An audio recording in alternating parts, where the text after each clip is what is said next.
వ్యక్తిగతంగానూ సంస్థాపరంగానూ ఎదుర్కొనే సమస్య కాదు ఇది. దీనిలో చాలా చిక్కులున్నాయమ్మా. ఒక రకంగా చెప్పాలంటే గవర్నమెంట్ని ఎదుర్కొనడం లాంటిదే.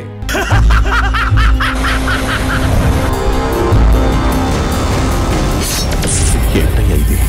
తరతరాలుగా ఇక్కడే బ్రతుకుతున్నాం.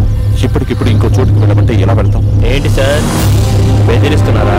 ఏంటయ్యా పెద్దగా భయపెట్టింది?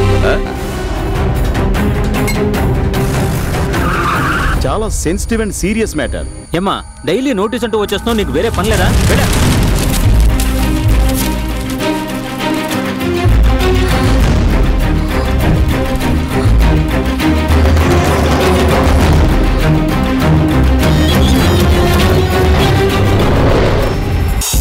కేసు ముగిసే వరకు అక్కడికి వెళ్ళి మీరందరూ పని చేసుకోండి. కానీ నేను పంపించానని మాత్రం ఎవరికీ చెప్పకూడదు.